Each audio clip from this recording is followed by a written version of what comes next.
Hello everyone. In this video, we are going to be looking at how to optimize your Docker image and your Docker builds by using multi-stage builds. Okay, so I recently came across this guide and I decided to share it. Before I talk about how to optimize your Docker images or Docker build, I would love to briefly explain what Docker images are. So if you know what Docker images are, you may need to skip ahead a minute or a minute and a half of this video.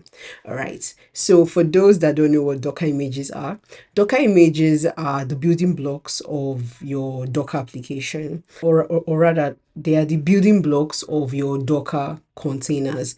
And in an image, it's super light and it's like standalone application of your whole application. So it has everything to run your projects, from your code base to the runtimes to dependencies to environment variables. So in my honest opinion, I think that Docker images are like they are like isolated lights, well, not really isolated, but they're like lightweight version of your projects that exist on your local machine. Okay, so now that we've understood what Docker images are, let's see how to optimize it. And in this guide, I will be making use of Flask application. All right, so let's get coding. Okay, so we have our basic Flask application where it only has one route, and the route it's a hello function that returns higher Docker multi-stage build. This is just a basic application. So now we have our required tools. The project is built using Flask, and we would use gunicorn to run our application on Docker. So first of all, you have to create your Dockerfile. Just create your Dockerfile within your VS Code. If you need a beginner guide on how to structure and create your Dockerfile, I will be adding it to the video description or adding it as a card in this video. Okay, so within our Dockerfile, we would set our multi-stage build. I will explain why you would need a multi-stage build and why you might need a single stage build towards the end of this video. So just stick around till the end. Okay, so in our stage one, that's the build stage, we are creating our base image from Python 3.11 Slim version as builder. Then we are setting a working directory, copying our requirements.txt, which you have defined in this requirements.txt. Let me just make this bolder for you to see, which you have defined in requirements.txt. Then we are creating a virtual environment, and within the virtual environment we would install the requirements.txt, that's the required dependencies. So that's everything within the stage one.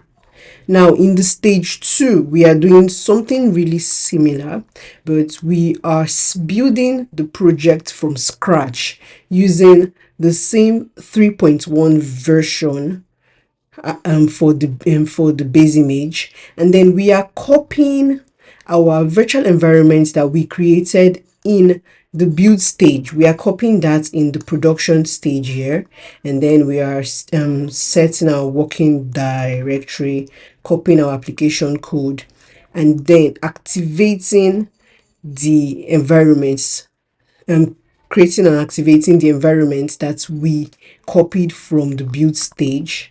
Then we are exposing port 8000, and then we are running our project using the gunicorn command that we set in our required in our requirements.txt. Okay, so now for you to run this project, now that you've finally understood this build stage, or okay, before we run the project, now in this build stage, our stage one will be for more like environment, our development environment, our development phase. Then stage two would be solely for production. So for you to run this, ensure that your virtual environment has been created and activated on your terminal before you run this command. And the command is docker build hyphen t, the name of your build image. I will name mine as my Flax app, and dots. So this should create a Docker image. And if you notice within this Docker image, it's going to build it very fast. The build time for this image will be very fast, and I will tell you why in a second. So I will just speed up the video, and our image has been created. Now for you to see more details about your Docker build, you can just click here and it should show you more details about your Docker build. But that's by the way. And if you decide to run your Docker application, you can run it using docker run -p, the ports and the name of your build, but we will not be running our Docker container.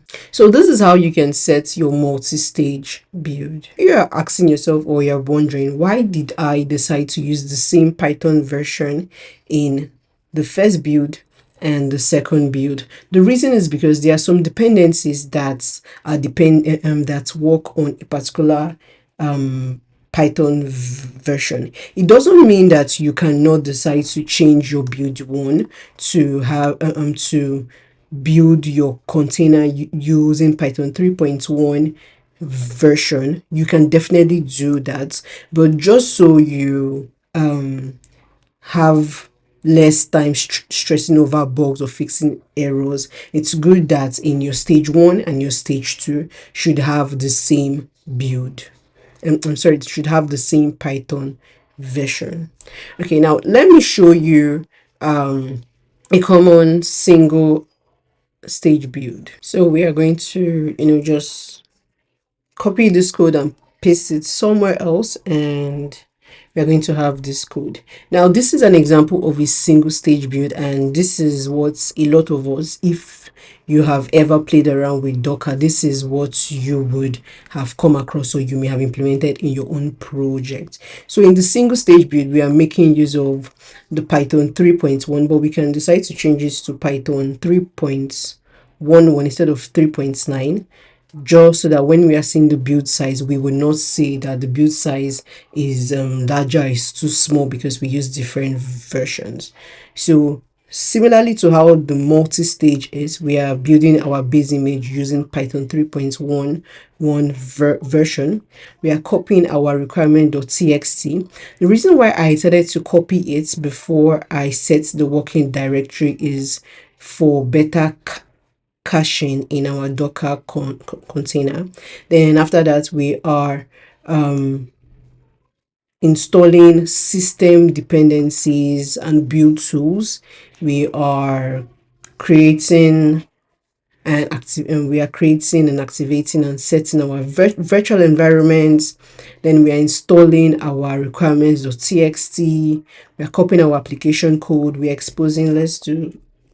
exposing port 8000. Let's change it to 8000. We are exposing port 8000, and we are running our our application using JUnicorn. So this is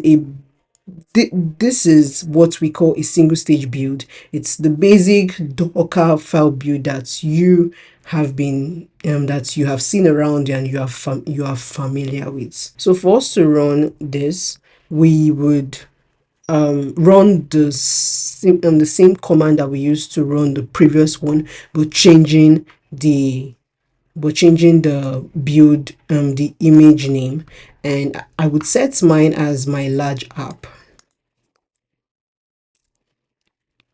Now when you are doing this on your own, you would notice that in the single stage build, when you are building your container, your Docker container, you will notice that it takes more time for the single stage build to compile. To build and to compile and compose, compared to the multi-stage that took less time. And I'll be speeding up the video to the end that shows that our Docker container has been successfully created. Okay, and the single stage build has just completed. So while building this, I had some errors that I think I should share with you guys. First of all, I tried using the same version as I did with the multi-stage build, and that didn't work. I guess either because of my network or I didn't do it right, but I decided to switch to 3.10 version. Secondly, previously I said that adding the requirements are before defining the your I'm sorry, before setting your working directory would help. It did help because I tried this yesterday. It did help, but today it did not help. So if you face any errors, ensure that your first three lines is like this or something similar to this. Okay, now that our build has been configured, has been set up, if we click on the build details, we should be able to see information about our Docker images. This had an error. What was the error? So it looks like the 3.11 for the first multi-stage failed as well, but the 3.10 worked. So I guess we would be building this again. Yeah, we'll be building this again. So I had like the code set up somewhere, so I'll just bring back.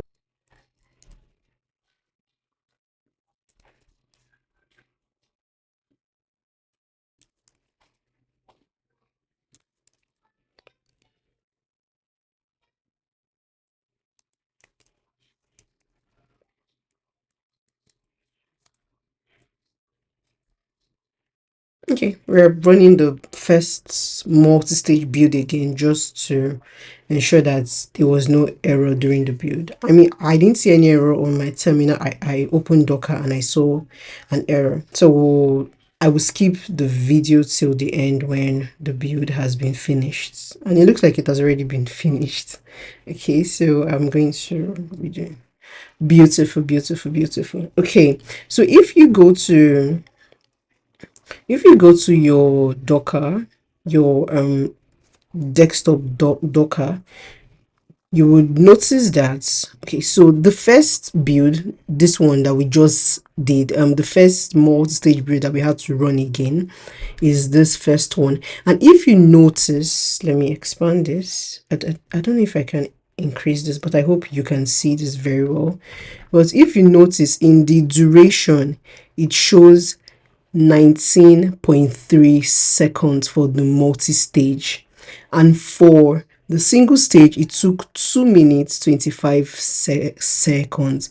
And you see like how the build time reduced from 2 minutes 25 seconds to 19.3 seconds. I think that should be less than 60%. Like the build speed drastically reduced.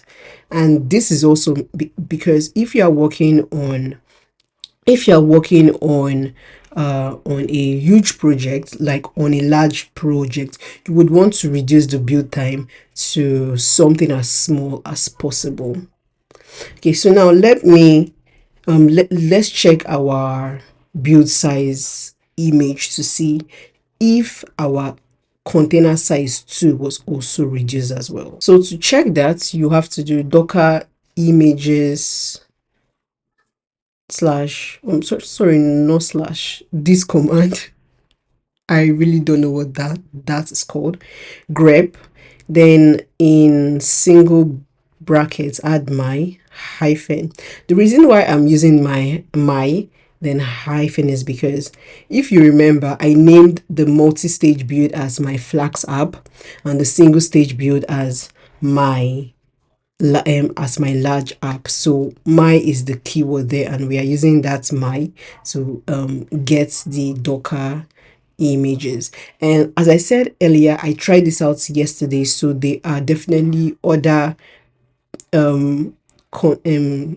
Docker containers or image names that has the same my there. So when we run this, we should be able to see my Flask application and my large application. Sorry, let me increase this. So we should be able to see my Flask application and my large application. And if you notice this, my Flask application, that's the one that has to do the one that was built using the multi-stage build, is only 1.95 MB, but the one that was built with the single stage build is 590 MB. Now you see how even using the multi-stage build has not just reduced the time that it used to create the container, but it has also reduced the container size or the image size. I mean, 500 MB to 995 MB.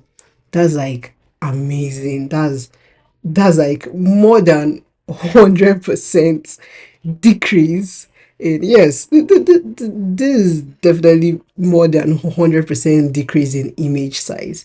So this is how you can optimize your build image using the multi-stage build. And for people that may also ask, when do you think I should use the multi-stage build, and when do you think I should use the single stage build? Now, as I said at the beginning of the video, the single stage build is mostly used when you are learning Docker. So when you are very new to Docker, you're experimenting with Docker, you are experimenting how to Dockerize your Python application or your Node.js or Java, or your application, you would definitely make use of the single stage build, because that's like the beginner level for anyone that is just getting started in Docker.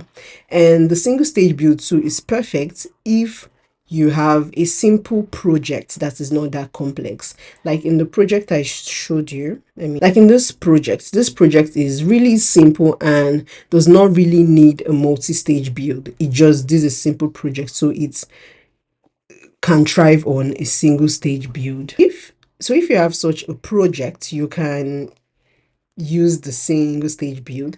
But if you have a complex project, like you are building a large project, or a project that would need you to use more than one programming language, like you're sort of building a microservice, it's best for you to use a multi-stage build, because I mean it's easier, it reduces the time to containerize the application, it reduces the image size, which makes it very, very lightweight for you to move it from one server or from one cloud service to another.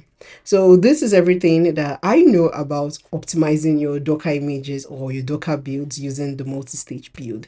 If you have any question, you can let me know in the comments. I am very, very new to Docker, so if I got anything wrong in this video, you can also let me know in the comments as well.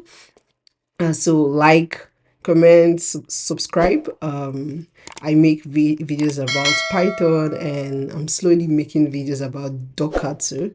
So yeah, I guess have a fun day and happy coding. See you in the next video. Ciao.